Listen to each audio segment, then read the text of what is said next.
தமிழ் நண்பர்கள் அனைவருக்கும் வணக்கம். அக்னிச்சிறகு சேனல் சார்பாக இந்த வீடியோவுக்கு உங்களை அன்புடன் வரவேற்பது நான் உங்கள் கௌசி. கார்த்திக் ரேவதி சீரியலுடைய அடுத்த எபிசோடுக்கான ப்ரோமோ என்ன அப்படின்றத பார்க்கலாம். கார்த்திக் ரேவதி இவங்க 2 பேருக்கும் ஃபர்ஸ்ட் நைட் ஏற்பாடு செய்துட்ருக்காங்க.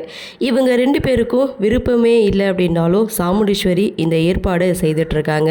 இன்னொரு பக்கம் சாமுண்டீஸ்வரி கார்த்தியுடைய அம்மாவுக்கு கால் பண்ணி உங்கள் பையனுக்கு கல்யாணம் ஆகிருக்கு, ஆனால் இது வரைக்கும் நீங்கள் வீட்டுக்கு வரல, உங்கள் வீட்டு அட்ரஸை சொல்லுங்கள், நானே பொண்ணு மாப்பிள்ளையை கூட்டிகிட்டு உங்கள் வீட்டுக்கு வரேன், நீங்கள் ஆசீர்வாதம் பண்ணுங்கள் அப்படின்னு சொல்லி சாமுண்டீஸ்வரி கார்த்தியுடைய அம்மாவுக்கு ஃபோன் போட்டு பேச, இல்லை நானே வீட்டுக்கு வரேன்னு சொல்லி அபிராமி கிளம்பி சாமுண்டீஸ்வரி வீட்டுக்கு வராங்க.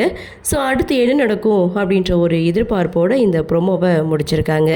அடுத்தடுத்து செம்ம இன்ட்ரெஸ்டிங்காக தான் எபிசோடு இருக்குன்னு நினைக்கிறேன். இந்த கல்யாணம் மாதிரி ஜவ்வாக இழுத்துட்டு போகாமல் அடுத்தடுத்து அப்படின்ற ஒரு நகர்வோடு இருந்தால் இன்னும் நல்லாயிருக்கும். சரி, என்ன நடக்குது, என்ன மாதிரியான சுவாரஸ்யத்தோடு கதைக்கள நகர்வை கொண்டு வராங்க அப்படின்றத நாமளும் பொறுத்திருந்து பார்க்கலாம்.